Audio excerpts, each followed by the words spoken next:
And now let's explore the mysterious unknown beta versions of Ara Fell. Yeah! Along the way, found a little more information about the Ara Fell XP remake that got cancelled. It is confirmed completely it was a side story with different characters. This is a commissioned art of the main character, whose name is Alaya, done by Blue10 on DeviantArt.com. The description also confirms that the game was going to be going by the name Ara Fell First Light at this point in development. I think this art style is really cool, actually. There's a lot of good personality. I like the facial shape. She just seems like a nice character.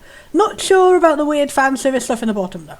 The Ara Fell we actually got didn't really have any fan service. And also we have an early DeviantArt account for developer, Badluck765, which contains various extra screenshots of the in-progress build that we couldn't find anywhere else. Here is a bunch of them. There's many pages of them, and it's mostly just showing different environments. There isn't any further gameplay. So there we go. But that is all I know. Now back to the other beta. And now we are playing Legend of Durasetsu Hollow, the precursor to Ara Fell. Well, first off, we found out who the anime girl on the title screen is. It's this particular image of Mylene Genius from Macross 7. And now I can put my mind at ease. And now for actually playing it, I will not be playing the full entire game. I am just going to make this like a highlight reel of things I noticed that were different and any moment I really liked. Understandably, every How Long to Beat website only has it listed for the final game. So yeah, I'm just going to go for set a time for 30 minutes, see what we got. I'm pretty sure it's a Mario song. Do you want a quick tutorial? Like, sure, you better read it. People playing a game may want to read the changes. Okay, so we confirm this isn't the earliest version. There must be a version even before this that we have no idea about. The game will start in hard mode, and you have to go into the main menu and change it. Okay, pressing Z and it's not working. X is forward and Z is back. And now I'm pressing X and nothing's happening. Okay, it's very delayed. It's said yes now. Okay, I'm pressing all of the buttons. Does it just have really weird lag? Why does it have really weird lag? What is going on? I pressed like all the buttons and it was moving like a minute after I pressed it. I'm trying to shut down everything. I'm shutting down Screenshot. I'm shutting down Discord. I'm shutting down Steam. It's not letting me move at all. It's letting me open a menu. It's still responding to that. The arrow keys are not working. I'm trying the arrow keys, I'm trying the numlock keys, I'm trying the WASD keys. Maybe if I close it and I restart. I'm back, it's fixed. Now pressing Z makes things go, and before it was only pressing X. The only thing that seemed to make it stop was unplugging my mobile phone from charging in the computer. So if you happen to have a Moto, I think play number 8, and you plug it in while you're playing Legend of Durasetsu Hollow for RPGMaker 2K3, it will somehow invert your controls. How the fuck this works, I don't know. Let's carry on. 1 to jump, 2 to crawl. Press enter when you select the active or completed quest section of a CMS. 1 is for CMS for more information on the quest. That's not really explaining much about quests. Like, what are quests, how do you get quests, all these things like that. I know because I generally, I'm assuming it's the same as most RPGs, but that's not a very good description of quests for anybody else. Press the select button on the quest to see the quest. Thank you, I could have assumed. Short bow requires arrows. Oh! That sounds interesting and also terrible! You need to individually carry arrows to power your bow. Oh, that's probably going to get really annoying really fast unless they're like plentiful. Purchase more arrows than you carry. Don't worry, more arrows than you can hold. I just turned it into GP. So, if you purchase an arrow, it'll turn back into money.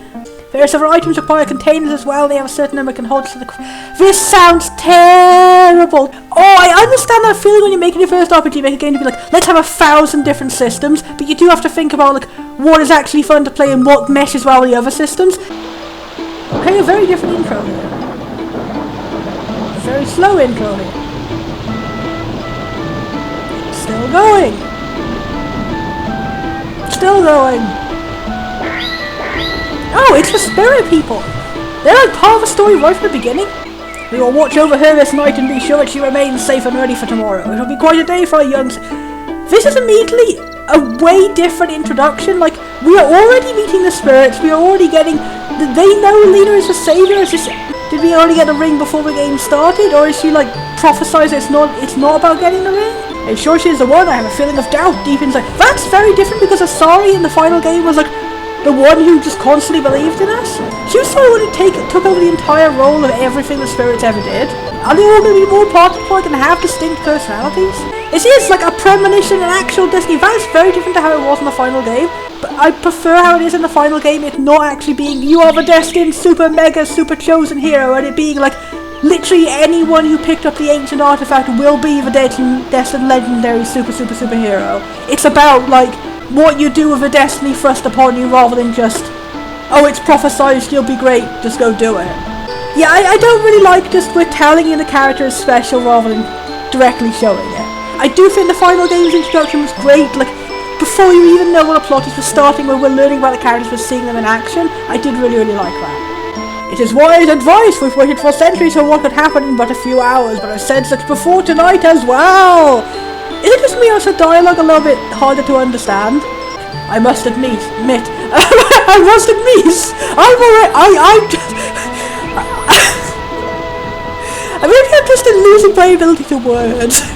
I must admit, even I can feel the excitement in my core at the thought of at last being free. Okay, so this right away they're revealing, like, the elves are being sealed away in stone statues and they've become spirits, and you are the destined one who is gonna unseal. I really think it's better they spaced this out a bit in the final game. That's been a recurring problem with several things in the random RPG makers. Games that just front load you with all the lore. It's like, why should I really care about it? I'm having trouble like grasping it all before I've got to the point of why I should care about it. If you establish like the characters and the reasons, and you have reasons to care about the world, and then you establish the lore, it's like, now I care about the lore because I care about the world.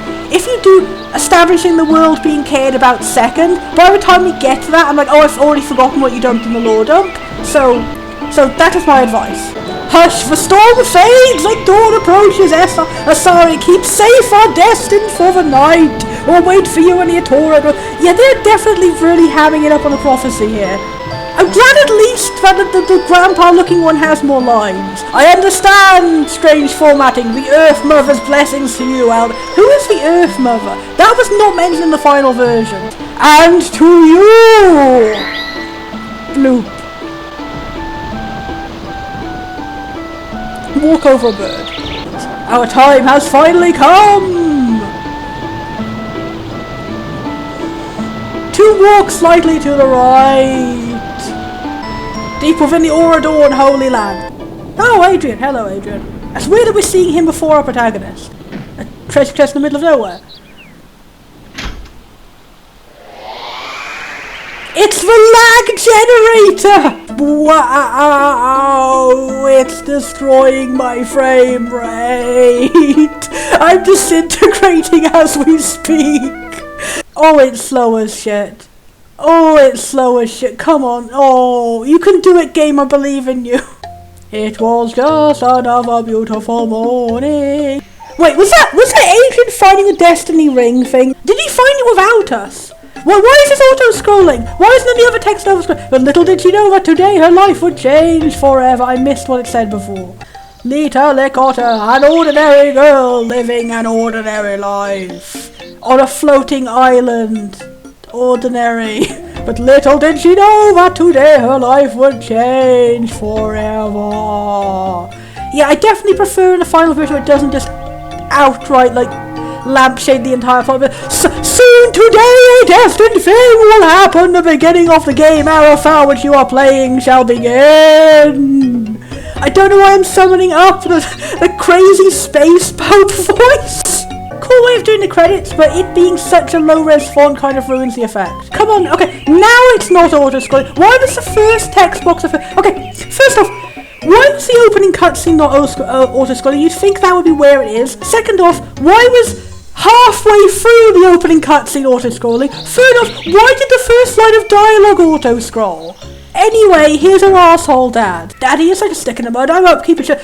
I can't see it. Perhaps you have said it so that the credits were only appearing like when the text box was not. I've just noticed that bed is slightly being overlapped by the wall tile. You're lucky they even let you participate, what with how short you are. Papa, you know how sensitive I am about my height. That's another thing in the final version. I didn't like these jokes at all. It's just it's so repetitive and it's like not even really a thing to care about, honestly. Was it like back in those times it was more of a thing to care about being tall or short? Like, were people bullied more for it back then? I don't know. Also, I find it really weird how in both versions we have that joke and yet her sprite is not in any way drawn shorter than any of the other characters.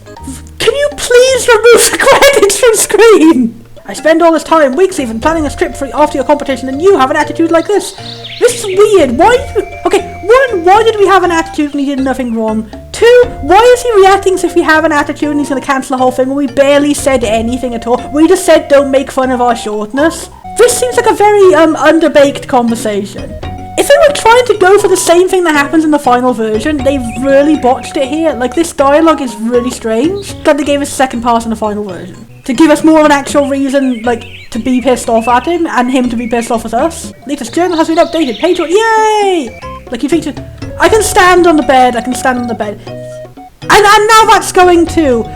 Is the credit stuff just to set a timer to go at a certain time, no matter what's happening? That seems like a weird way of handling it. Yeah, I can just walk on the bed. Our menu is very different. It's like a strange attempt to replicate the Final Fantasy VII menu in a game that is otherwise nothing like Final Fantasy VII, so it really stands out. Also, this font with like just plain, no texture, no drop shadow, and like really bold, and the letters kind of bleeding into each other a little bit, this doesn't look right. That's the Final Fantasy VII sound! They literally did! So there's 3 separate sections for quests, and they're all organised really weird. Why didn't you have it so when you click on quests it then opens up active and complete? Your father has gone to the Ceremony Plains. Go catch him before he has a chance to stew about how obnoxious you are. Okay, that's unclear. He didn't say he was going to a Ceremony Plains. If I hadn't have looked in here I wouldn't have known where to go for him. Lita's private thoughts and feelings are recorded here, and the cover is written, read this and die.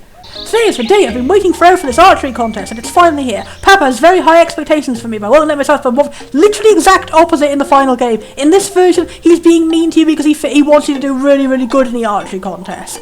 At least, that's honestly a bit more subversive for tropes than it is in the final version, where it's just like, man, no, like woman, she do fighting too. But yeah, either way, he gets a good redemption arc, so I don't really care. I just have to stay focused and try not to think about anything but the target. Adrian is going to be there. I'm sure he'll hit on me like crazy. Such a pest. This version actually had foreshadowing for them ending up as a couple. I hope it's not going to be that terrible trope of like the playboy character who's an arsehole to everybody, which I kind of end up giving to Doran in the final version, but kind of not also. It's kind of weird. At least they're foreshadowing it. It really came out of nowhere. Maybe that scene in the final version where like he suddenly is in love with you and everything is strange was like left over from the earlier versions. They just didn't change that? I don't know. It's weird to think that like things that were flaws in the final version did have set up in the first version. This is what I'm excited about. The advertised actual biographies for characters. This would be really, really helpful. It would be really helpful if it wasn't a terrible font! Oh! Dislikes clingy boys. Okay, so this is going to be set up as like a very different relationship of her and Adrian. Adrian is always trying to hit on her and she doesn't want to date him.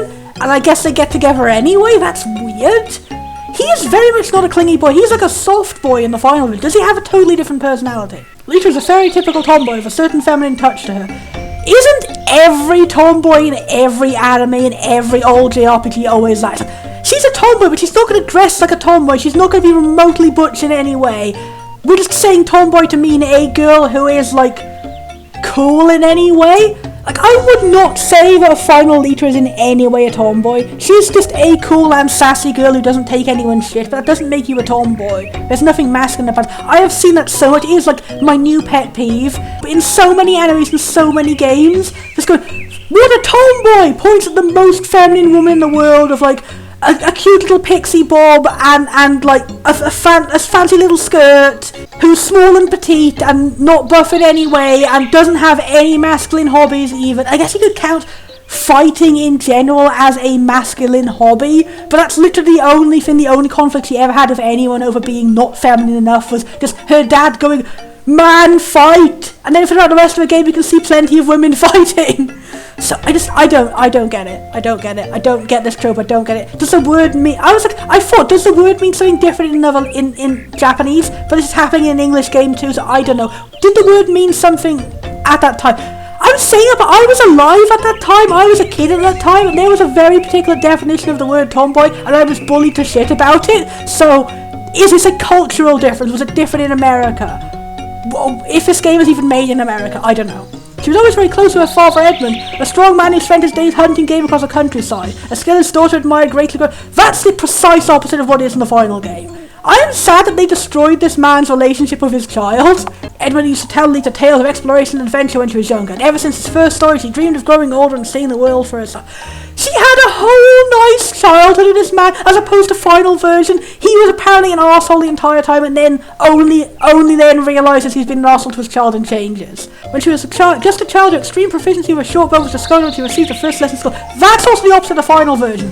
In the final version, she's like average and normal with using a bow, and she's worried she's not going to win the archery contest until she gets a super extra powers from the magical super special ring, and then like accidentally activates them and accidentally wins the archery contest, and then she's like torn over like, did I really earn this and stuff, and like, oh, and then it never actually gets really addressed in the final version. It gets brought up as an idea and never goes anywhere. Then she gets thrown to the magical adventure immediately after anyway, but it was an interesting idea. I do feel again it goes a bit more subversive. Like, she's not great at everything, she's not perfect at everything, she's not destined for everything, she's just like a normal sassy person who, her special trait is being very determined and being able to stand up and do these things that nobody else will. Not that she's the destined one, the only one who can do it, but she's just the one who cares. And I like it. I'm really fond of final version Lita. She's a quick temper, a mildly sarcastic sense of humour, and is extremely sensitive about her short stature, and she never shuts the fuck up about it in every single version of this game. However, she's always determined, always motivated, and always ready to accomplish whatever goal is set before her, despite how hopeless the situation might seem. That's it! That's the reason I adore Lita. She is awesome. She's a grumpy, sassy bitch, but deep down her heart is massive, and she never fucking gives up, and she's great, and she's one of my favourite protagonists in the entire marathon we've done so far. And from what I can tell, she's still just as great in this version, even if the events of her backstory are different. Okay, let's carry on. Oh, I left my weapons under my bed, I better go get them. That's interesting. But weird to make you backtrack for no reason. Wait, the game, like, prompts you to go walk onto the bed and see the sprite is glitched out. That is stupid. Found a hunting spear, a hunting bow, and 10 arrows. You don't even start with a full quiver. This is going to be so annoying. Do I have to equip it in the menu? Okay, I don't. There is no items or equipment in the menu. Maybe that unlocks later. Wait, maybe... Okay, I didn't even notice that. I thought it was just a title for the menu. So we have a menu, and then in the menu you have to click another button to get the main menu. This is the main menu. This is the first menu. That's the definition of main menu. This is a sub-menu. That's the definition of sub-menu. So I think it just means, like, this is the actual default RPGMaker menu. Maybe that was the issue, they couldn't fit in, they couldn't, like, get a script to add more things in yet. Maybe that wasn't possible in the early versions, or, like, the fan-translated version that they were using. So do I have to, like...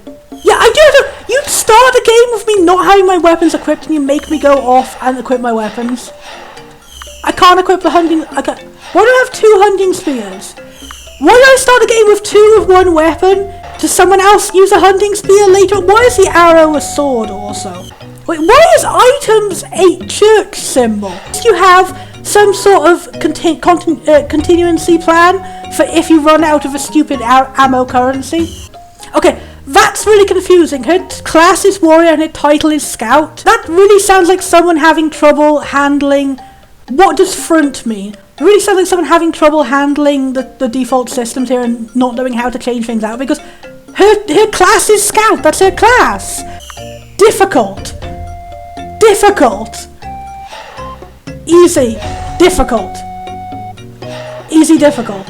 Okay, that's a weird way to handle it. There's no options menu. There's just one option in the menu and you click X to make it go. I don't know. I'm going on that. Okay, GP is a currency. So... what I was saying before is, if you buy an arrow and you can't equip the arrow, it'll turn into money, so essentially you haven't bought the arrow. Why not just say you can't buy the arrow? I am getting so baffled by the choices. I'm assuming most of these are just like the limitations of the game, of the engine at the time. Uh-oh, he didn't leave, did he? Well, he couldn't have been that upset. It's not like I don't talk back to him every other day. But why do you in this version? Maybe Mama knows where he went. What type of game would you like to play? Story mode, story skill... This can't be changed, links, so pick wisely. Story mode, story skill added, normal recommended. What do these mean? Bringing out my big fucking bag of problems with every RPGMaker game again. So many games asking you to make a big game-changing choice while not explaining what the fuck it is. What the shit is a story skill? Does a story skill mean, is that a skill that instantly ends a battle or something? An actual story, like, am I gaining more story? Is it like a lore skill, I can open up books or something? which it would be bad if I didn't pick it, and then it just says recommended normal but not why or what the difference is. I'm going to pick it because I don't want to miss out on something. You can use a story mode skill during combat to progress quickly, being able to defeat your enemies. Okay, it is. You're still stuck doing the puzzle, so tough luck. Okay, why did you not explain that one text box earlier? Now I've clicked that and now I've got that and I don't want that. Thank you, unthank you, goodbye. I can walk over the cat. Shoo, go away, stupid cat. That Lita's consistent in the final version is Lita being tsundere about her cat. Mama, where'd Daddy say he was going? I heard you two fighting upstairs again. You know, as alike as you and your father are, it's surprising you don't get along, but I agree. Especially in this version where we have no established reason why she hates him. I don't think I'm like either. Is this going to be one of those stories of like, I used to like my father when I was young, but I grew out of it and I got grumpy and teenage for no reason, which are all written by adult people who don't really understand teenagers? Anyway, I don't think I'm like either one of you. Or you're like both of them, honestly. Where did Daddy say he was going? Oh, off to a semi-planes. Now here, take this with you! Receive 50 strangely formatted GPs! Don't you worry about him, he'll be fine. You just need to blow off some steam. By fleeing into the woods, I suppose. Anyway, your friend stopped by. That cute one you have such a crush on. Yeah, they are really establishing this way early on. On the one hand, I don't like when games just force you into a romance and don't have any development on it. It's just like, the game has started that you're already in love, and everyone's going to tell you you're in love, and not going to explain why you're in love. I dislike that in Dragon Quest XI. That really put me off of continuing the game. I keep being told it has a great story once you get into it, but the introductory section, I didn't care very much for it. It just felt like everyone was constantly telling me, you really love this random blonde lady who I don't even know who she is or how I know her, but you really love her and you care about her and you're supposed to care about saving the village because of her, and I just don't. I was like, I leave now, goodbye. I care about the cool monsters on the overworld and how cute the animations are, and I would prefer to spend more time with those. Anyway, but on the other hand, it's better than just no establishment whatsoever, the characters have a crush on each other, last 5 minutes of the game the characters have a crush on each other. There should be a happy medium between those two. I was saying in the final version, I could totally see shipping Lita and Adrian with their final personalities. They had a great chemistry, just if they had actually had anything happen about it. I don't have a crush on him, he's got one on me. What did he want? Adrian, that was it. You don't like Adrian in this version, that is very strange. You're like fucking besties in the final. The entire starting thing of the game was just the dungeon of you and Adrian being besties, and I loved it. Adrian, that was it. He just said he had something that he wanted you to see, and he'd be in the temple waiting for you. Okay, I'll go find out what the little shrimp wants. He's taller than you. Is that supposed to be dramatic irony, or were the heights reversed in this version? Lita, make sure you're home before nightfall. The vampires from Blood Forest have been attacking people a lot lately. That's also a really, really clunky way of going into the explanation of what's going on as opposed to the final version. At least the mum is getting much more dialogue in this version. Why are there butterflies inside her house in this version? Slow door. Part 1, the Stone Curse. That's moving strangely fast compared to the strangely slow other ones. Wanted, this majesty. That's interesting, they have a foreshadowing of this guy. Is that going to be like in this version you have to find wanted posters to do these quests? In the final version you just go to the guild and they tell you all the people available. You don't see a picture of them like this before you meet them. So it is quite hard to find them in the final version. Pigeons. I'm glad that the one constant in every version of the game is too many pigeons. Your father came storming out of the house and he just found out somebody robbed him. What happened? Literally nothing. We just talked vaguely for 2 sentences and then we both got mad. I think most of the dialogue is probably the same here. No, really, it's just like, yeah, this is exactly the same. I remember that funny guy. Shoo, don't bother me, I'm an old man, really old, older than dirt. Oh, I like you, old man Rick. I like you better than in the final version. You didn't really say much. Hello, lady, can you do me a favour? Guess what you want? Yeah, that's also in the final version, but Old Man Ricker wasn't quite as funny in the final version. Okay, in this version when you give Old Man Ricker a letter, he doesn't say anything about what the letter is, and we don't know what the letter is. In the final version it was like Old Man Ricker seemed grumpy the first time you talked to him, but it was like because he's really unwell, and then he opens the letter and it's like, it's like, she's like, I think his daughter, his granddaughter or something, and it's like, oh, it's a nice letter from my relative of some kind. She says, oh, we've got the money to go get you your surgery to make you better again. And he's like, he starts crying. He's like, oh, thank you very much. I'm not a grumpy old man, really. I'm actually really sweet deep down. I was just going through a lot of trauma, and it was really sweet, actually. And in this final version, it's just, he's a grumpy old man. He says, I'm old and grumpy, and you give him a letter which doesn't really do anything. Okay, you receive a gaudy necklace. It's not exactly attractive, but it keeps you from getting poisoned. Okay, that's funny. In the final version, I think you just got gold from this quest. being able to actually add accessories means that you can get more varied rewards and quests. Obviously in the final version, the fact that you can't equip different things, and it was just a linear progression that you can upgrade your equipment, but you can never buy new equipment. It did mean there was a lot less items, but I think that's probably why the final version, it gave you such a big variety of crafting items that you used to make those items. You were the one who lost a dog in the final game. You look like you have a totally different design. I think you were a very different looking kid. I'm so surprised that I hiccuped. I don't remember your name being Tanweer. Is that a Welsh name? That sounds like a Welsh name. I'm not familiar with that as a Welsh name. I looked it up and no, this is not an actual Welsh name. It's just two Welsh words slapped together. Tan is fire and Weir or Gwir is man. So fireman. But it's not the actual word for fireman in Welsh, which is Difodi'r Tan. Or for the sophisticated audience, Sam Tan. Sam Sam Tan, Canu Blw, Sam Sam Tan, am o bont y bandi.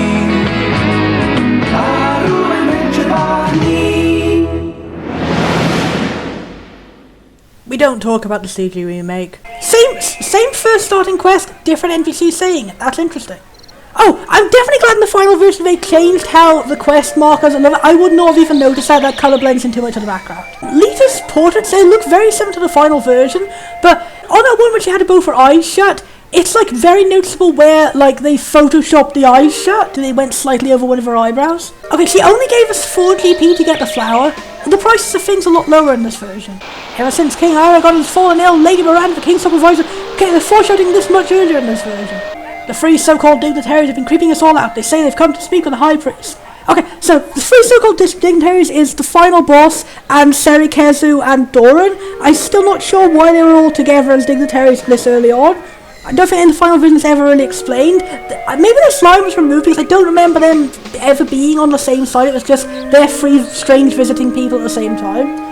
I don't remember beer ever being a drinkable item in the final game. Also very boring and normal descriptions as opposed to in the final version there were like flavour text for all of them giving a bit of lore about the world. You look like a bellhop. Strange dignitary. Who are you? I don't remember you in the final version. Should I try and talk to him? Yes? Hey, I've never seen you around before. I've never seen you around before. A party and I have come from Temple Orient to see the archery contest. Maybe you'd like to see me. Maybe you'll see me there. Are you going there to watch as well? No, I'm a contestant. How quaint, aren't you a little small to be an archer though? No. What does height have to do with using a bow? Strange dignitary. Should I try and talk to him? Who are you? What sort of freaky eyes, chief? Why all decked out as some kind of druid? Well, you're no fun. Okay, in the final version, the people visiting, it's Doran, Baramos Baragon, the final boss guy, and then it's Serikezu. Here we have whoever the fuck this, whoever the fuck that is. Is that an early design for Doran? Is this an early design for Baramos?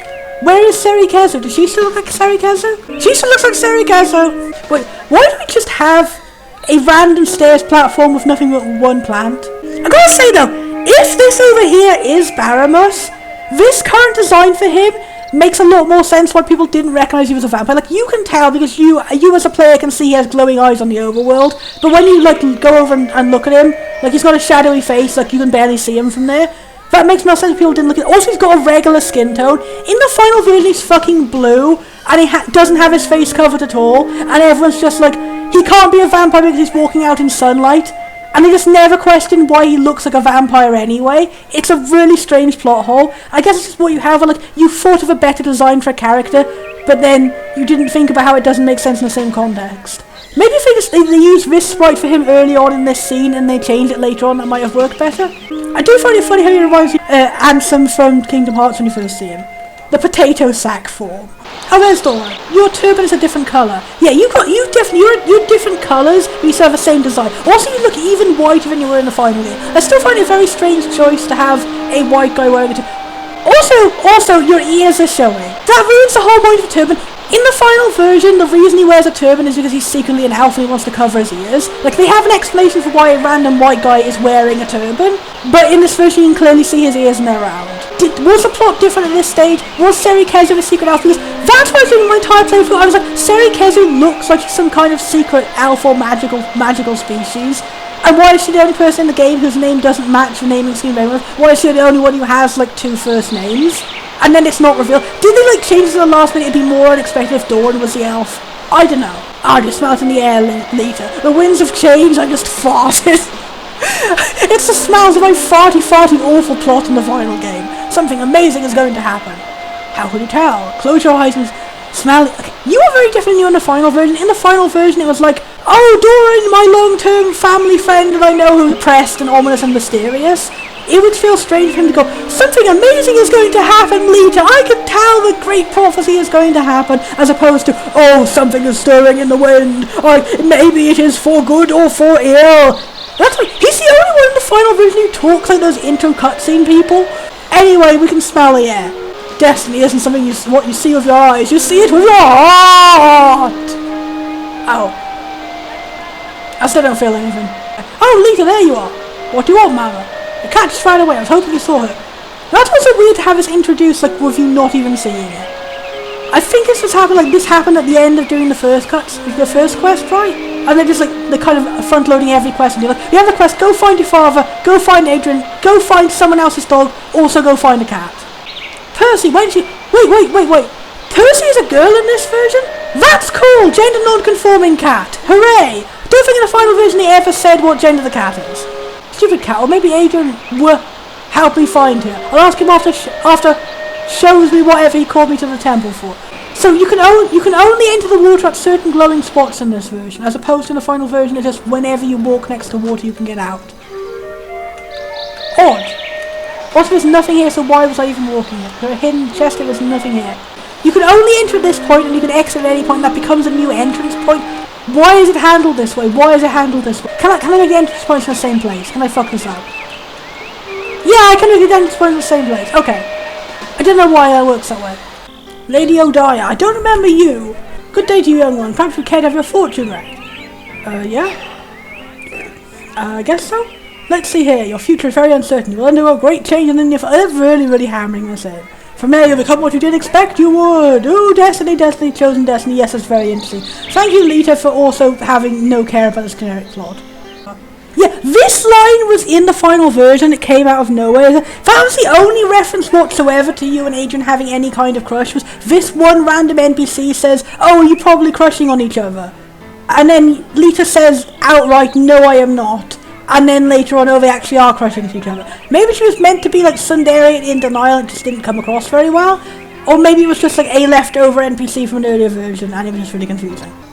He just has a stupid little crush and I only keep him around because he carries my school books for me. You go to school and you don't like him? This dialogue is very different. I definitely remember like the priest guy says the same stuff, but she didn't reply like this. She replied with, we're not in love, we're just friends, but not I hate him. One day or two, but you were really having this in, that's really rude of you, mate. Yeah, in both versions I hate this guy. I just find it so creepy when people are like, oh, you have a friend of the opposite gender, oh, I bet you must be romantically in love because you can't just be friends if you're a boy or a girl. I got that so much as a kid, and like if you know anything about me, I'm non-binary and I'm asexual.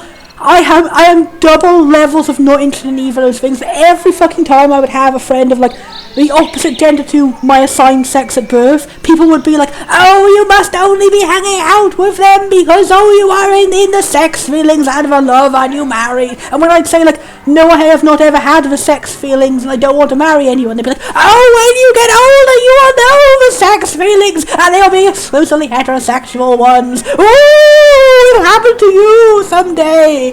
And then like years pass and I've already had puberty and I'm like, I'm still no. And then they're like, oh, but someday you haven't got to the end of puberty yet. And I'm like, but I'm like 18 and I'm like, no, I still haven't got it. Like, oh, but when you're 21, then you'll feel it. And I'm like, hello, I'm 21 now, still no. When you're 25. And yeah, it's never happened. It probably never will. Sorry. Oh, Father Simeon, you look really different. In the final version, you used the design of like the grandpa with the eyebrows so big he's covering his whole eyes and you were very cute. You were a different version. You were like a downgraded version of that same grandpa, but you have a much more fancy outfit. Your outfit reminds me of the hat I gave to my RPGMaker game character. Oh, I'll have a story or two for those who... I don't want to skip you, Father Simeon, I like you. Legend of Duracetla Hollow. Okay, what the fuck is that? Where is Duracetla Hollow? There's no location called Duracetla Hollow in the final version. All of these things, they were findable in like bookcases around the world. I've noticed there haven't been any inspectable bookcases yet. So, I guess you have to talk to Father Simeon. That gives him more of a role. In the final version, he doesn't really do much except just get generally menaced by things. Long ago, far away from here, there lived a fairy folk. They were peaceful and loving creatures, but they were drawn into war. This war was the soulless ones who fed from the fairy folk's energy. Okay, is this the vampires and the elves? Were they fairies, not elves? That would make sense why they have inconsistent designs and some of them look like fairies and some of them look like elves. Thank you, sir. That would also make sense why Doran might not have pointy ears in this version. He could be like a fairy or a gnome or something. Takes off cloak, big beautiful fairy wings flow out. That would be really cool. That would be genuinely better. I'm now sad. Anyway, so to prevent their own destruction, the fairy folk cast a magic spell and turned themselves into stone. In so doing, the soulless could no longer feel their life energy. Thousands years from then, 6 magic artifacts will be combined in the Dursetsu Hollow to resolve it. Okay, so Dursetsu Hollow is just like the name of, what was it, the Holy Land that in the final game. So I guess maybe that's the name that the elves themselves gave it, and the Holy Land is what we know about it because the name got lost to history. So it's the same legend as in the final game, it just had a different name. Okay. The vampires always been and always will be. They drink the blood of those who trespass on their land, the Blood Forest. They have never attacked our villages in number, and they have never threatened any type of organised conflict. That's very different in the final version. It's like we are constantly a threat to the vampires, and the amount of area space that humans have on Ara Fell is really, really low, and we're almost going extinct, and that's why we only have like 1 or 2 towns left. Was that created as a plot point to explain like why we don't go to the other continents? Was it just like retconning there is only 1 continent of humans left? That would be an interesting way to like change the scope of the game to be less, let's have 8 different chapters. You have to stay away from the Blood Forest at all costs, and you will not travel outside the village at night. Even though we can fight the vampires and they have never really threatened us in great numbers. This is a Bible! Christianity exists in the beta! Like in the final version, like they still look like generic vicars and nuns, but they don't have like actual Christian crosses everywhere. Oh, there's a bookcase. Is that going to be like... There's a bowl. Nothing about the bowl. In this version, the lore is not on the bookcases, the things about the current world on the bookcases. The royal family of Aragon has ruled over Dawn ever since the tribal wars ended in the first year of recorded time RT. Okay, that's interesting they have their own time system. That's never mentioned in the final version. Scout Guild is a group of adventurers that keep track of the events and happenings of the world. That's actually interesting because I'm pretty sure I remember that Lita's class in the final game is still called Scout, but I think it's called the Hunters Guild. Anyway, there's only one in the final game, there's only one in the first town. That was actually quite annoying in the final games. You have to keep returning to the first town to send in your bounties. Dawn was at war for most of its history. The tribal wars ended when King Aragon I came to power and united the dwarves and humans. That's also not mentioned in the final version. Hey Lita. Okay, Adrian, what do you want? Why do you hate Adrian in this version? Is Adrian a different guy, or are you just, like, grumpy? Ooh, nothing. I just found something in the Holy Land, that's all. Ooh, really? So, yeah, you had the whole adventure off screen. That's a really big missed opportunity. And also, you just found an random treasure chest, like, outside, not even in a ruin. Adrian presents Lita with a shiny ring with a glowing red jewel like she had never seen before. That's a really big anticlimax to get it here. Adrian, I'm not going to marry you. I can't believe you're starting this up again. I told you I don't like you like that. Ah, Lita, that's not what I meant. I found this in an old chest around some tall grass. Yeah, it's like, it's not even just like a limitation of the graphics. It was just, there is just an old chest. That makes it really less dramatic as a magical artifact. They had no security whatsoever around it. Also, I'm already not liking their more annoying shippy versions. Ooh, was there anything else? Yeah, there was some other stuff, I didn't take it. Really, let's go see it. Shh, shouldn't we tell somebody first? No way, the village elder would never let us check it out by ourselves. Alright, let's go. We better get some equipment first just in case. I've got 23 GP. Right, that gives us 91 plus what I've got already. I guess we can find more around town if we need it. Okay, so let's go. Then. What's wrong? I can't go, I've got my archery contest today. Ooh, right, well, we could just... And my cat ran away. Your cat ran away. And I have to go find Papa. Okay, I'm glad at least the overwhelming of various different quests was on purpose, and it's to give a character moment. Thank you. You really, you caught me off guard there. Lita, relax and go after you're done with all that. Adrian has joined the party. They didn't have that particular graphic for party during in the final version. Adrian's profile is now available. His battle commands are melee range, skill items, switch weapons. That doesn't help at all. I don't know what any of that is. That just seems the same as what we've got. It seems that we have to finish all the same starting quests that we did in the final version to get to see what happens next in the story, which presumably will be just going through the same dungeon again, but we already have the artifact this time, and probably the story will be different in it, maybe? A war axe and a boomerang? He uses boomerangs? Wait. He's 2 years older than us. He's of age and we are not of age. That's a bit sus. To be honest, with the era that this game was made, they probably didn't it wasn't the era where sort of things like that were well known to be not good. And it is just a 2 year age difference. They are vaguely around the same age. It's not magically at age 18 you suddenly become an adult. It's just if there is a considerably big age difference, it's more of a thing. In a situation like this, it's just a bit oh, that's kind of weird. Shouldn't you wait until she's a bit older too? But it's just 1 year, so yeah. But still a bit of a strange choice. And again, at this time, it wasn't so well known. There were so many animes at this time. It was 16-year-old girl dates a 26-year-old man. There's nothing wrong with that. So yeah, I'm not judging this game by modern standards. But yeah, he is almost an entire foot taller than us, and he cannot tell at all in the sprites. Adrian is a strong-willed, amiable young man with an infamous crush on Lita and Lakota, and a dream to become one of Ordon's elite soldiers and protectors. Neither of those things are in the final version. In the final version, he's just generally protecting people. He didn't really have much of a dream. His dream was I guess to find out where his missing parents were. Okay, his Uncle Turl does not exist in the final version either. His Uncle Turl trained him from birth to be a warrior, but he soon fell victim to disease when Adrian was only 10. Okay, so we have an entire man who exists and dies off screen. That's really sad. In the final version, it's Adrian's parents who went missing, and you find out later that they died, which was kind of obvious from the beginning. As soon as they said that, I was oh, they've definitely died off screen, and he's going to get really sad he's going to find their corpses somewhere.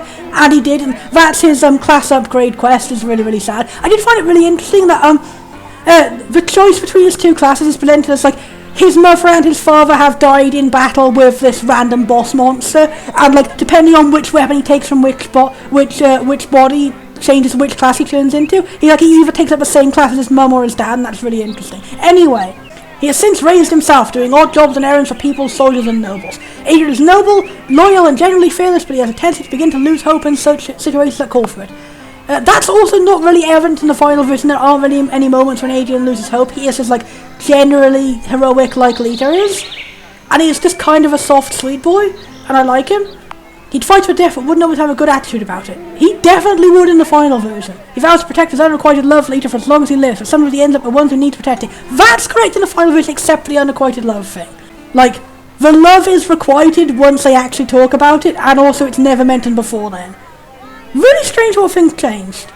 Hey Adrian, can I, wear your ring? This is also really weird how in the final version it's the ring belongs to the first person who picked it up, whereas here Adrian picked it up and didn't get it. I guess because in this version Lita is destined to wear it, so it'll only activate when she has it. What? Why? Because it's pretty. Ugh, girls. Okay, she's such a tomboy, right? You know, wanting the pretty jewelry just because it's pretty and she wants to look pretty. Tomboy things. Yeah, in the final version, needless to say, there is no moment where Adrian is I hate girls, and there is no moment where Lita is I just want to wear the ring cause it's pretty, head empty. In the final version, it just makes more sense. Yeah, also in the final version, there's no really long grayscale cutscene whenever you get anything. Lita can now use shadow magic. Lita never gets any magic in the final version. She gets, I guess, effects that could be counted as magic, but it's, healing and buffing and stuff like that. I don't know if that really counts as magic. It's not even described as magic in the menu. It's, described as, first aid because she's a scout. And then she gets, the holy sunlight power from the ring. So, was this ring a ring of the vampires in this version? And that's such a really weird way to introduce it to, just have the menu say Lita has magical evil powers now, and Lita and Adrian themselves do not react to it anyway. In the final version, when she puts it on, she's oh my god, it's bonded to my finger, and they have a whole scene and they freak out about it. What the fuck is shadow magic? Okay, it doesn't even say she has shadow magic in her actual skill menu. And Adrian doesn't seem to starve a defending ability either. Purist. Okay, I remember you in the final version, but you did not have a hat. We were meant to be here for a reason. It's weird. Good day, Lita. I saw you fall running about. The good man, he probably won't. Ooh, ew! He's a good man. He probably won't leave anything but a few bruises on you. Ew! He's physically abusive in this version, and yet they're he's nice and kind, and he totally he taught Lita everything she knows, and then he was portrayed as like not doing anything wrong in the starting cutscene, and Lita just being bratty for no reason. I don't like this. I don't like this. Again, not going to judge a really old version of a game like decades ago by modern standards, but nowadays we don't tend to use comedic child abuse as a plot point. Yeah. Also, it's really weird how they keep giving us these points to jump and swim in the water, and there's nothing to be found. You can do all. Okay, that's the thing, is we have to earn money to buy things. That gives us more of a reason to have to do these early quests rather than just like it's the tutorial quest because you have to do it. Is you start off without too much money. I take it back. It's good that we don't start with enough money to buy things this early on in the game. Windows change. I assume would he have anything new to say about us holding the big legendary ring that he's been looking for the whole time in our hands? No. I'll just cut down on lunch for us later. Don't know what that thing is. Is it basketballs? Is there a run button anyway? There was a run button in the final version. You were definitely a different design for the apple throwing person. You do not look like a Chinese hairstyle in that version. Also, in the final version there isn't very much diversity.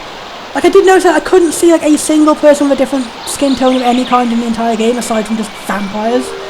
Okay. That was, in the final version, the only quest in the entire game I never completed. I was so bad at the apple picking minigame, I never finished it by the entire end of the game.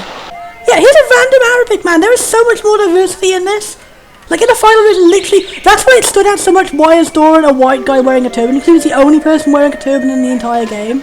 You were also quite conspicuously a white man in a This is very odd. This is just, I guess it's just a thing that all JRPGs had, and also old movies were just like having all like the Arabic characters be played by white people. Tawny. There's a lot of very different and very unique NPC designs here. Honestly, a lot of these I wish I was still in the final version. King Aragon's ward, Lady Miranda's ruling Oradorn temporarily. I don't like her, there's something off about her. They are really foreshadowing things that will actually be plot twists later on in this version. I don't really like that. I do like when you just have a little smattering of foreshadowing early on, but here it's like, we're going to tell you everything that's going to happen later on. You can tell before you even met Miranda or the king, Miranda's going to be the villain that's somehow doing something bad to the king.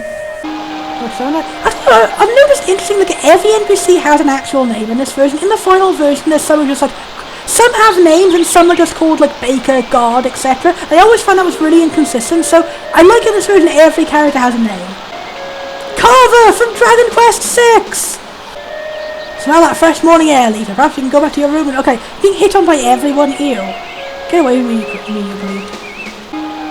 Look, I'm a sea monster. Yeah, you look like a kappa. Yeah, this kind of final version sold like actual like bakery related things. This curb calls all bad statty. Do they have like a whole tile set of like Arabian based people that was removed in the final game? Why did you do that? Like, why couldn't you just like actually give them dark skin? Not very much in these shops compared to the final version, but there's all sorts of crafting ingredients. I don't know if this game even has crafting.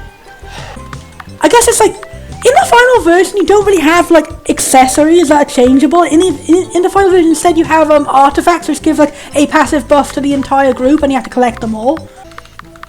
Yeah, in the final version you craft all of your equipment, so there is no equipment shop. Okay, so we have to go here to do, we can still do weapon upgrades. That's also really funny how the sound of him clamping away on a blacksmith iron still keeps going even though the animation stopped. But yeah, in the final version you can just do it from the menu at any time. So I guess that's why this entire room is missing in the final version. So a much bigger range of weapons. In the final version all we have is like, we have axes, we have short bows, we have, what's it? We have like a harp and then a magic orb. And pretty much over like 2/3 of this screen is not in the final game. I don't even know what I'm supposed to be equipping with who, so I'll wait until later. Can we start a battle with the guy who wants to be a vampire? Okay, I remember in the final version you get a bomb bag from this quest at some point. I can't remember if you found it before you even started the quest just in his house. I wonder what's under his bed.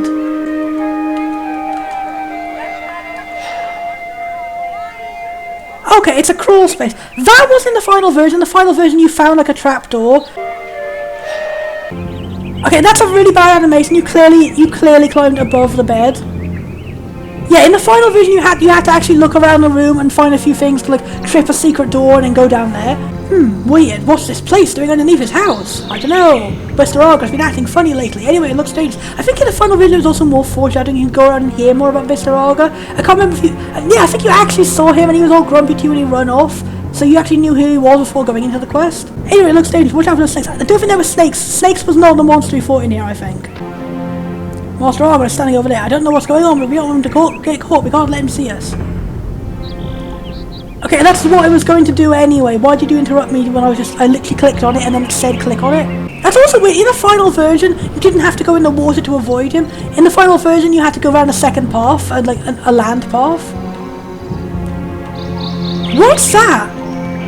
Is that HP MP heals? But those don't even exist in the final version. Save points can heal you, but in this version, you can just save at any time. Okay, I guess that does something or other. In this version, the enemies don't run up to you when they see you either. Yeah, bats were the enemy in the final version. They weren't blue. Life potion level 1. What about the levels of items? Okay, there are save points. So just to remind you to save again. Sometimes you'll see obstacles like this. Press 1 in front of cliffs and hold to jump over them. You jump before you get there, you lose your footing to make sure you walk right up to where you're jumping from. You can't jump in a place you think you should, move away from the area and walk back up. This is really awkward, and I think in the final version it's handled much better because you just literally walk up to it and you press Z and you jump. I don't know why you couldn't do it when you can do it with the water. Yeah, you could very easily avoid all the enemies here.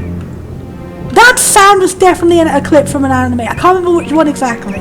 Yeah, this is really annoying, have to press a button every time. You had to press a button and then walk down in the correct direction. Okay, now we've got a battle. This song is very different. I'm assuming it's taken from somewhere. Some things to know about fighting. Essentially, MP is recovered after each turn a character takes. MP is also recovered after each battle. To help you manage your energy, but be careful, I won't save you completely. A few things to know about battle. Let's start with managing your MP as opposed to anything about how to actually fight. Why has almost no games in the entire marathon had an actual good tutorial? It's either we don't explain anything, or we explain everything in ridiculous detail. Okay, lazy I'm assuming is actually auto because, yeah. So melee switch skill. Item again. Why is item like? Okay, analyze slate. Okay, analyze it. All of these things were actually in the skill menu in the final version.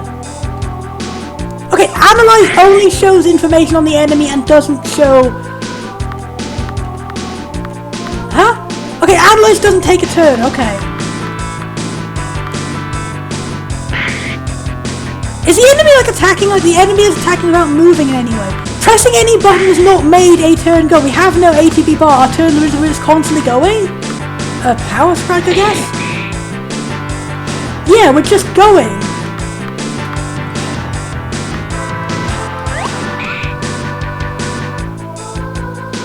Okay, those animations are similar to what they are in the final game, but much worse. Like, Adrian Ridley's arm is just flashing. But yeah, that was weird. Like, you'd think it was like an ATB, but it seemed like we do have an ATB bar that was draining. It's just like doing those two. I guess if you do a choice and it doesn't work or it doesn't drain your ATB, that's also really confusing that it wasn't indicating what any of those choices even do, let alone how to use them. I guess the slay button only works on vampires or something. But yeah, in the final version, Adrian starts with a defense skill, and that's like his whole thing. Like, he's a defensive guy. And like, his upgrades, like, he has to go like a second upgrade to even get like primary, like, non-defense focused skills. So to hold in the one, you need to duck to get through, press 2 to do that.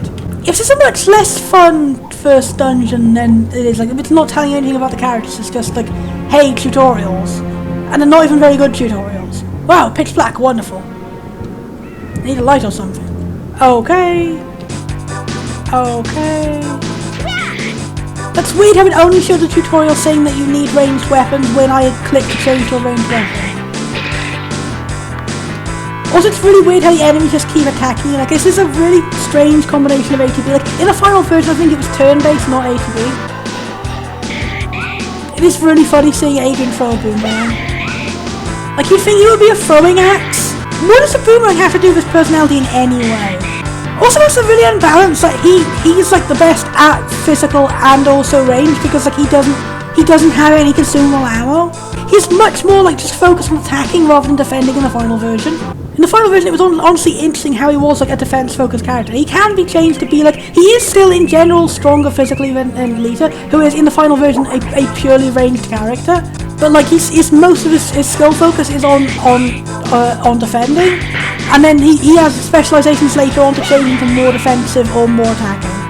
Yeah, his battle system isn't very involved compared to the final version. Arrow recovered. Wait, arrows are recovered? So what the fuck is the point of having the quiver? So you can only hold up to 30 arrows. So it's like you can only use 30 arrows in one battle, but you get them back at the end. This is such a confusing way to manage the system. Okay, a little bit inconsistent. At that time, it didn't make a whole screen go grayscale. Also, it's really hard to tell what my HP is. Liters of low HP, I didn't even realise. This interface is really weird and bad. It just says H and M. I didn't even realise which was HP and M. I guess it's still the same first letter, but it didn't intuitively go to that. Wait, did it just say life potion recovered? So any items you use are returned at the end of the battle? Is this because I selected story mode or easy mode or whatever it was? Firstly, this is what you had in the final version. I think it took a bit longer to get first aid in the final version. What does that mean? That's so unexplained, so unclear. When does he get his defend? That was like his defining starting thing. Okay. Then what was the fucking point of this? Is there another place we can go? Wait, can we bomb somewhere? That's a bomb somewhere! Oh, it's equally as hard to notice in this version.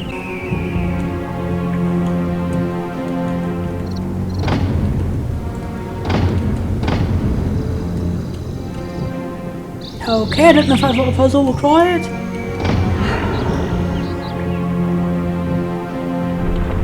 Okay, that's really weird. There was no indication whatsoever of like how to know which of those you needed to press and underpress. I just got lucky. Was there a clue somewhere else I've missed?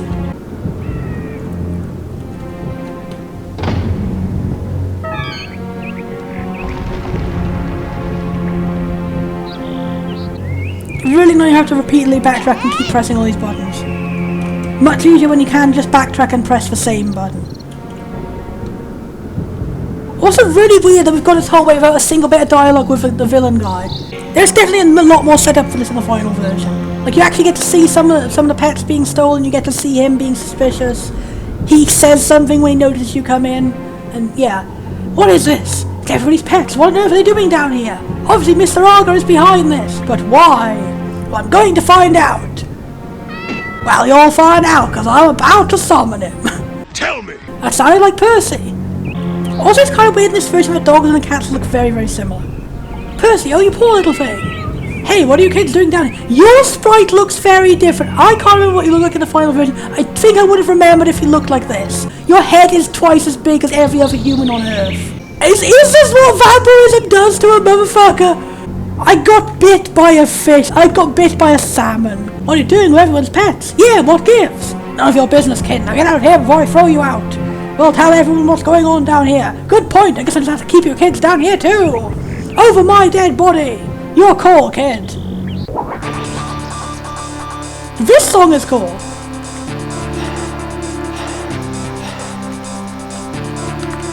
Okay, this is it's not letting me move backwards and forth.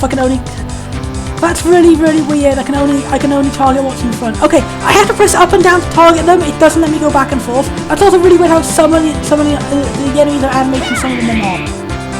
But that's really weird. In order to go back and forward, I have to press like up and down.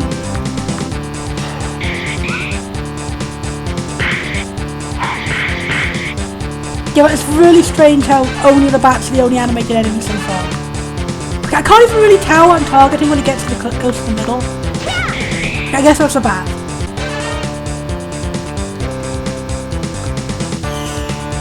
That was really weird. It got stuck on the bar of a person who wasn't able to do anything.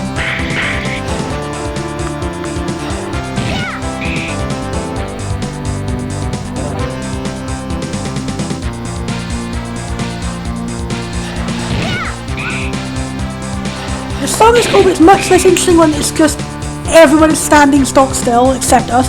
It's such a strange choice to have animated protagonists and not anyone else. Like if you're just having static enemies, if you have static protagonists too, it looks a lot better.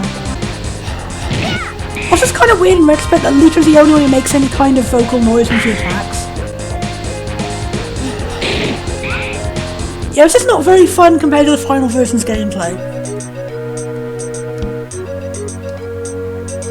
Okay, those were items that didn't have at the start of battle. Okay, so when it says recovered, it means you gained a new item. It was coincidence that the items I gained happened to be similar to the ones I used up. Okay, I understand now. Okay, now he's going. Someone else has a voice. Yay! Arga has been defeated off screen with no animation. Okay, he didn't even have any of the motivation. In the final version, he says like, "I'm doing these." Okay, here he is now. It looked like he fucking vanished into light. That was such a weird way of animating you putting a rope on him.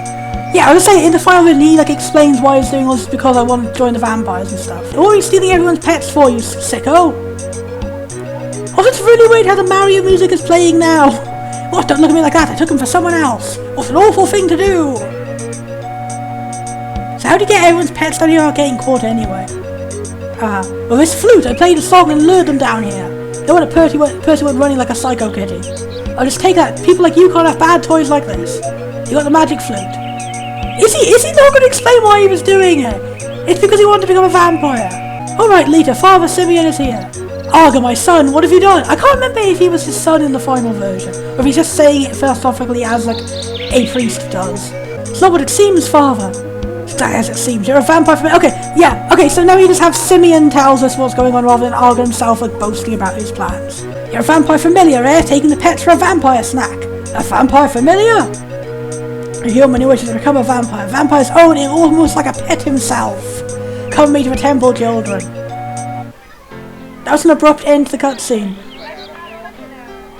I don't condone slipping around over people's homes. The entire village appreciates what you should have done. Heh, oh, it was nothing really. Alright, let's go. Oh no, I forgot all about the archery contest and all that fuss about my stupid cat. Oh right, think we've got some time before we have to go get there, right? How should I know? It's the southeast of Castlethorne on Sarah my plane, so. Yeah, I'm sure we've got plenty of time. We should stop the army in the Great Bazaar for one to use the upgrade storm. Okay, I'm doing what I'm doing. Okay, I think it's a good way to stop because I'm honestly not having very much fun with this. The battles aren't very good, and like it's just exactly the same quest in the final version, but with like less dialogue. There isn't even any good dialogue changes. There's just less dialogue, and Adrian has less of a personality. I'm sure there'll probably be more interesting changes later on because, as far as I know, there is at some point a hot air balloon, which is not in the final version. But I'm gonna say I'll leave it off here, and like you guys in the comments can tell me, do you want to see more of this? Otherwise, I think I'm just gonna leave it for now. Overwhelmingly, I prefer the final version. There are like 1,000 different things in this I would have complained about if I did do this for the random RPGMaker review, and I'm glad I didn't. And instead, I had a game where I had barely any complaints about it whatsoever, except the ending, and that's like again 1% out of a massive game. But I don't want to knock this. Like this game for an early first start of a game, it's visually really pretty and great. Like a lot of the stuff that's even in the final version is already here at the stage, and it still has a really sassy and endearing protagonist, and it tries its best to have a million different systems. I just think at this point maybe it was like a bit too obsessive. Like, let's have a quantity of things rather than making sure they all mesh well together. The final version does a great job. One of the best points of it was the gameplay balance. Like everything seemed to feed back each other in the system, and it was really customizable what difficulty you want to go rather than just we start in hard mode, click this button for easy mode. Just overall, everything better in the final version, but this is really great for a first attempt at the game. The building blocks were set here for something really amazing. And still, honestly, this is better than the majority of like the full paid games I've played on this marathon. I have seen so many levels of shit. I would put this at a good, like, slightly below the middle. The game also has a guide/tutorial text file. So I'll cover anything else I noticed in here that we didn't see during our playthrough. It contains a debug function to reset the game to a normal state, fixing any phase locked facing or hero speed bugs. I guess it's a useful feature during these early stages of a game. At this point the battle had quite a few different changes to it, and they don't necessarily seem like it's more or less is happening, it was a bit more awkward to do things. Everyone also had both a ranged and a melee weapon, and the way it's handled is just some enemies are completely immune to ranged weapons or completely immune to melee weapons. So you just had to apparently you have to select in the menu and spend a turn to switch between them. So it just sounds like not a very good way of executing the system, where it's just like you do the same basic attack, but you have to wait a turn to be able to do it, and then they'll just Nita's Slayer powers and Doran's Song powers were like a separate command in the menu as opposed to just part of a skill section. Vampires apparently would have to be defeated differently to every other enemy. they would not be able to be killed unless you used a stake or a holy water. So when they actually run out of HP, they would go into like a prone state where you'd have to use these special items to take them out for good. I probably can see the reason why it's probably taken out in the final version is it doesn't really add anything new or interesting or challenging to the gameplay. It's just things take a little bit longer. Like, this one random enemy will take like 2 extra turns to take out, even though they're already down and the battle should be over. It's a shame they lost the idea, but I think they could have like refined this rather than removed it entirely. Like, have a different kind of, somehow you have to battle differently to the vampires. Give them more. I think it would add a lot more of them feeling like a bigger threat, because in the final game it's just like they're just like any random jobber monster. The only one who's an actual challenge is Nash.